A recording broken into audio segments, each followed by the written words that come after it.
जब थोड़ा सा मैं और आगे बढ़ा, पटना साइंस कॉलेज में जब +2 के लिए एडमिशन हुआ, वहाँ पढ़ना शुरू किया और झोली भर भर के नंबर आने शुरू हुए। तो यहाँ तो 30 और 40 का झगड़ा था, यहाँ पर 70 और 80। वो कब की बात है, 1960s की बात कह रहा हूँ। उस समय का 70-80 में तो टॉप पे जाते थे। भर भर के झोली नंबर आना शुरू हो गया, यूनिवर्सिटी के अंदर में पोजीशन आने लगी।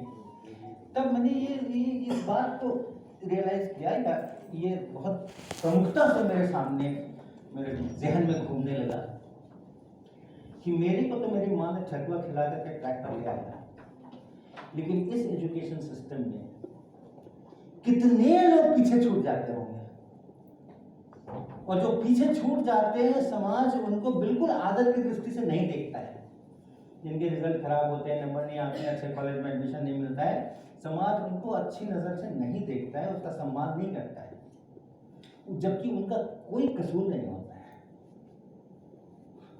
तो मैं फॉर्चुनेटली आ गया ट्रैक के ऊपर, लेकिन कितने हजारों लाखों विद्यार्थी हमारे इस तरह से निकल जाते होंगे बाहर, ये चुभने लगा। और उसी समय दिखाई होता है जब मैं +2 BSc के अंदर था, उस एज में, उसी समय में डिसाइड हुआ कि कुछ और नहीं करना है, कुछ और नहीं करना, शिक्षक बनना है। और शिक्षक बन करके विद्यार्थियों के दिलों को टटोलना है, उनसे वो संबंध स्थापित करना है। और कोई ट्रैक से गिरता हुआ अगर मेरे को दिखाई दे तो उसको वापस ट्रैक पर लाना है। ये था टीचर बनने का।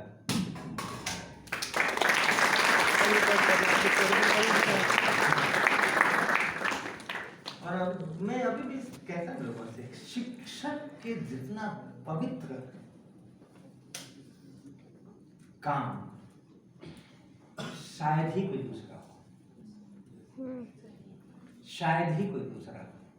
आप इंटरप्रेन्योरशिप कर लीजिए, आप कंपनीज कर लीजिए, आप फैक्ट्रीज कर लीजिए, वो बहुत जरूरी है समाज की संरचना के लिए। सोसाइटी को इकोनॉमिकली स्ट्रॉन्ग होना ही होना है, और उसके लिए सब कुछ जरूरी है। लेकिन शिक्षक का काम जो है ना, वो बहुत ऊपर है, क्योंकि वहाँ प्रोडक्ट्स, लोग, ग्राहक, प्रोडक्ट्स, इस लेवल पे काम करते हो। और शिक्षक जो है वो एकदम आध्यात्मिक लेवल पे काम करता है। आप सोचिए, एक फिजिक्स का शिक्षक लाखों विद्यार्थियों और शिक्षकों के दिलों के अंदर में ऐसी जगह बना ले, ऐसी जगह बना ले कि शिक्षक का सुख दुख उनका सुख दुख बन जाए, शिक्षक की खुशी में वो सारे लोग खुश हो जाए, और शिक्षक को तकलीफ हो तो वो सारे लोग दुखी हो जाए।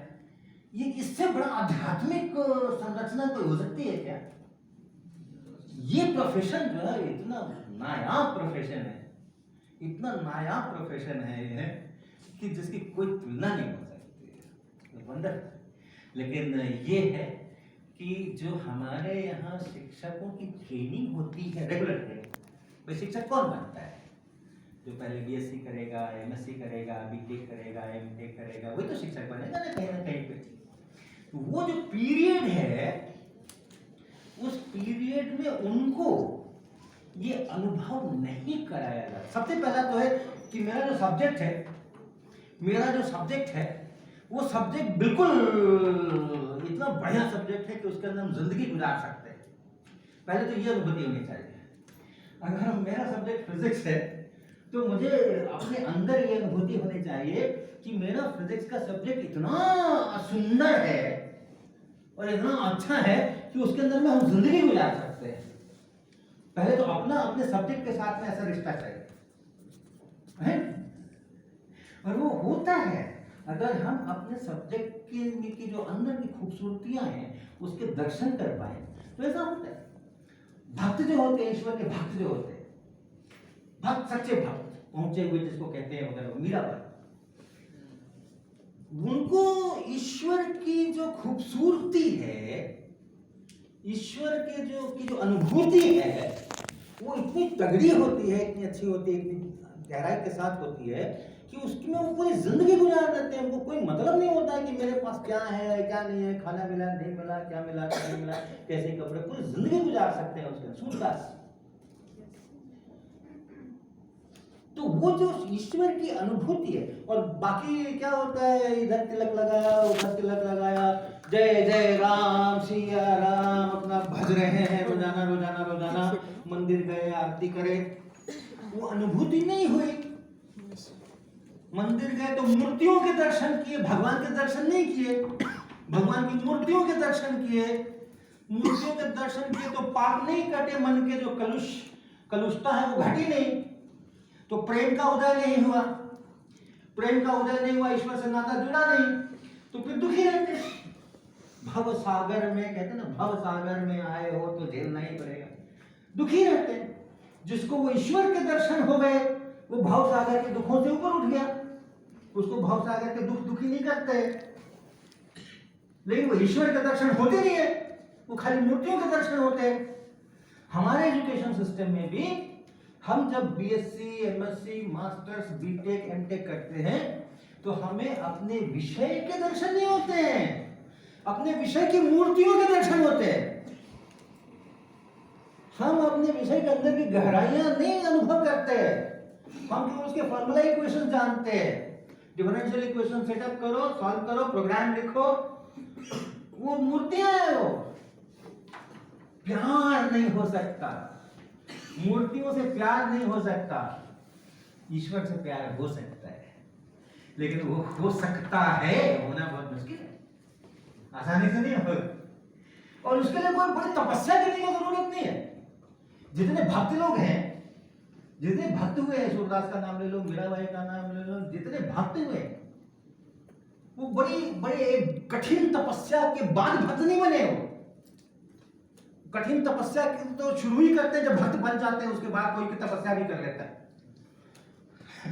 ये नहीं कि वो ट्रेनिंग कोर्स है कि तपस्या करोगे तब तुम्हें ईश्वर के नहीं, वो जो अनुभूतियां हैं वो जल्दी भी हो जाए, स्वाभाविक भी है, आसानी से भी हो सकती है, लेकिन सबको नहीं होगी। और कोई थोड़ा वो कर दे तो खो भी जाते हैं। विवेकानंद, नरेंद्र से विवेकानंद बन गए। रामकृष्ण परमहंस ने थोड़ा उनको पुश किया उस तरफ, हो गए वो ईश्वर के भक्त, हो गए, समझ आ गया, उनको दर्शन हो गए। हमारे एजुकेशन सिस्टम में क्या हो गया है कि हमें अपने विषय के दर्शन होने की मिलती नहीं, अपॉर्चुनिटी नहीं मिलती। हमने अपना मास्टर्स कर लिया, अपना बैचलर्स कर लिया, लेकिन दर्शन तो हुए नहीं, मूर्तियों के दर्शन होके रह गए। अब हम बन गए शिक्षक, तो अब हम क्या दर्शन करा लेंगे? जब मुझे ही दर्शन नहीं हुए हैं तो मैं अपने विद्यार्थियों को क्या दर्शन करा लूंगा? हाँ, तो ये है। लेकिन अगर हो गए भैया तो उससे बढ़कर के कोई सुख नहीं है, कोई सुख नहीं, कोई सांसारिक सुख उसके आगे नहीं टिकेगा। आप किसी भी विषय में हो, आप इंजीनियरिंग में रहिए, आप प्रोग्रामिंग में रहिए, आप बिल्डिंग बनाइए, आप इंडस्ट्री खड़ी कीजिए, आप वकालत कीजिए, कुछ भी करिए, अगर अपने विषय के साथ आप उस प्रकार से आत्मिक संबंध आपका जुड़ गया है तो कभी किसी चीज का दुख नहीं होगा। सांसारिक चीजें आपको मैटर ही नहीं करती। तो ये है कहानी।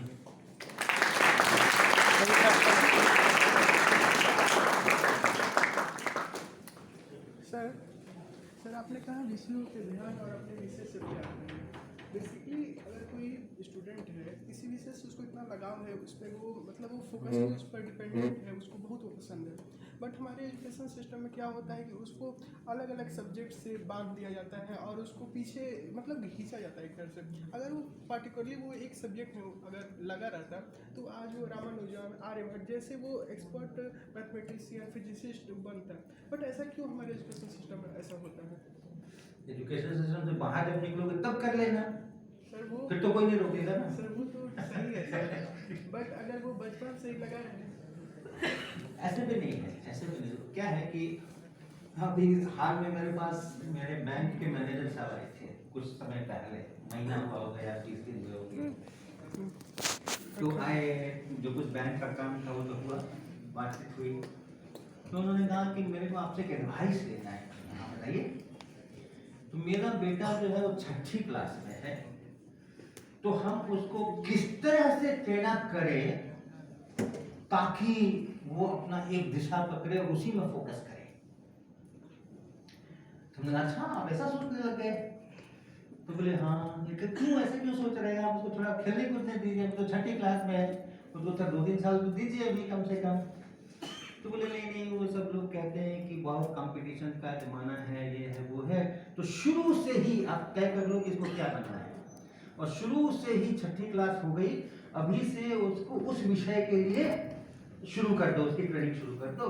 तो हम लोगों ने सोचा है कि इसको IAS IPS बनवाएंगे, तो अभी उसको हम वीडियो खोज करके देते हैं IPS और IAS लोगों के कि उन्होंने कैसे अपने जर्नी किया, क्या किया वगैरह वगैरह, ताकि वो उसमें ओरिएंट होता रहे।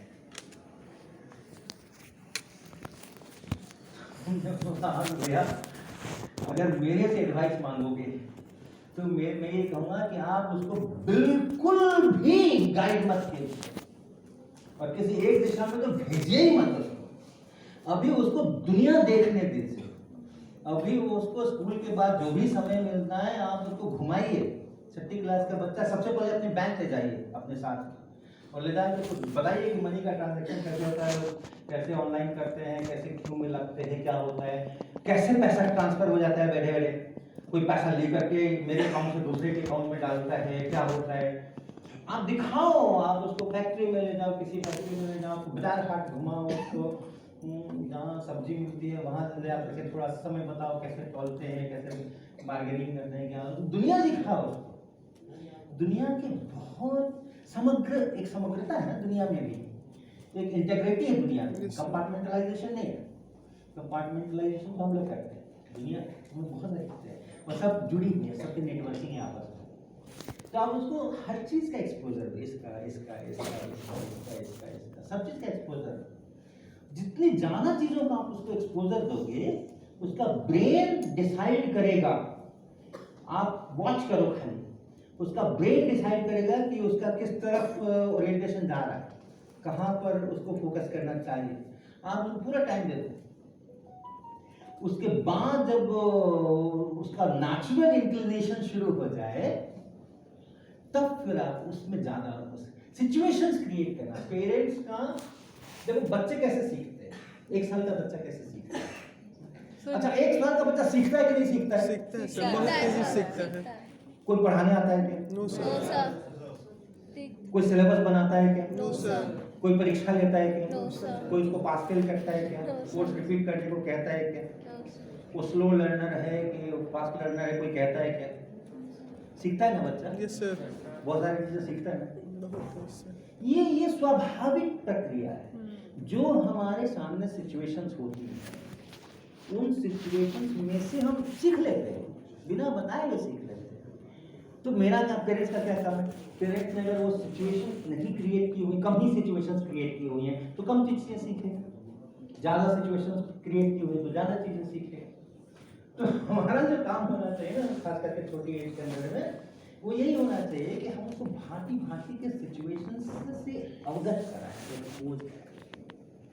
तो जितनी चीज़ें हम कराएंगे उतने ब्रेन्स के सेल्स जो है वो एक्टिव होंगे, राइट? और उसके बाद फिर उसका जो नेचुरल ओरिएंटेशन होगा, पता नहीं है ना आपको कि IAS बनने से उसको फायदा है कि पेंटर बनने से फायदा है उसको कि डॉक्टर, आपको क्या पता है आज की तारीख में 5वीं 6ठी क्लास में? Yes sir. चलने दो उसको, वो थोड़ा अपने से उसको रास्ता पकड़ने दो, उसके बाद उसको फोकस करो। तो ये अच्छी बात, बहुत खराब बात नहीं है कि हमें बहुत सारे सब्जेक्ट्स पढ़ने पड़ते हैं, ऐसा वैसा है। तो हमारे यहाँ तो हम जब थे तो 8वीं क्लास में ही तय हो जाता था कि साइंस पढ़ना है कि आर्ट पढ़ना है। आजकल 11वीं क्लास में होता है, तो अच्छा है थोड़ा सा आगे हो रहा है तो और अच्छा है। जो PhD करने के स्टूडेंट जाते हैं वो पूछते हैं किस फील्ड में हम करें, अब उनको तो पता है नहीं है, MSc तक में तो खाली फॉर्मूला याद किए हैं। तो मैंने कोई नहीं, आप जाओ IIT में, अगर आप PhD के लिए जा रहे हो तो 1 साल लगेगा आपको कोर्स वर्क करने में। उस 1 साल में आप डिफरेंट फैकल्टी मेंबर्स डिफरेंट तरह के रिसर्च कर रहे हैं, उनसे इंटरैक्ट करो, उनके लैब्स देखो, उनके थ्योरी वाले हैं तो थ्योरी से बात करो। साल भर का समय काफी है, जब तक कोर्स वर्क कर रहे हो ये करो। फिर आप सोचना कि हम किस विषय में PhD, मतलब किस टॉपिक में जाएं, ऑप्टिक्स में जाएं कि लो टेम्परेचर में जाएं, किस में जाएं, बाद में सोचें, क्योंकि बाद में प्रोफेशन में क्या होता है। आपके उदाहरण को एक नोबेल पुरस्कार है वेंकट रमन, केमिस्ट्री में नोबेल पुरस्कार है 5-6 साल का। हाँ, हम लोग वेंकी कहते हैं, पुराना लेते नहीं है जल्दी। तो वो भाई साहब एमएससी इन फिजिक्स है बड़ौदा यूनिवर्सिटी से, एमएससी इन फिजिक्स है बड़ौदा यूनिवर्सिटी से। उसके बाद उन्होंने अपनी पीएचडी की है और उसके बाद अपना रिसर्च का ग्रुप बनाया है, वो उन्होंने कराया है बायोलॉजी में, राइट। और पता नहीं क्या रिबोसोम और उन सब पे उनका रिसर्च हुआ है और उनको नोबेल पुरस्कार मिला है केमिस्ट्री में, फिजिक्स एमएससी, पीएचडी बायोलॉजी में, नोबेल पुरस्कार केमिस्ट्री में। तो ठीक है, इसलिए उनको एक्सपोजर मिला। यहाँ पर फिजिक्स करा, जब घर गए वहाँ पर कोर्स वर्क करने, जब पीएचडी फिजिक्स में उन्होंने एनरोल किया था, लेकिन कोर्स वर्क के दौरान बहुत सारे चीज़ें देखा और बायोलॉजी वाला पसंद आ गया, उधर मुड़ गए। और उसमें उन्होंने इतना अच्छा काम किया कि उसका स्ट्रक्चर निकालने के लिए, उसके अंदर के मॉलिक्यूलर स्ट्रक्चर निकालने के लिए एक्सरे वगैरह का इस्तेमाल किया। फिजिक्स की ट्रेनिंग थी। उनसे बातचीत जब बाद में मेरी हुई फिजिकली, तो उन्होंने बताया कि हमें फ़ायदा इस बात का मिला कि हमने फिजिक्स पढ़ी हुई थी, लोग नहीं निकाल पाते थे, बहुत कॉम्प्लिकेटेड इसका मॉलिक्यूलर स्ट्रक्चर है, लोग नहीं निकाल पाते थे क्योंकि फिजिक्स नहीं जानते थे लोग। तो इसलिए बड़े बड़े विद्वान लोग बहुत उस पर रिसर्च किए, लेकिन उसका अंदर का स्ट्रक्चर डेसिफर नहीं कर पाए। और चूंकि वो हमें जो फिजिक्स आती थी, मेरे को एक्सरे का अच्छा ज्ञान था कि एक्सरे करती क्या है जा करके और कैसे हम मैनिपुलेट कर सकते हैं, तो हम वो कर पाए। और चूंकि केमिकल स्ट्रक्चर उसका पहली बार डेसिफर किया उन्होंने, तो केमिस्ट्री का नोबेल प्राइज मिला। बस करें।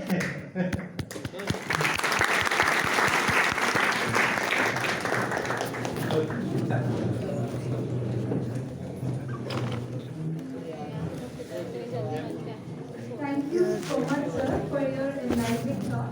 I think students have been benefited a lot. They not only listen to you, but also enjoy पैर your लग रहा है बार-बार। on behalf of JE University, Madras.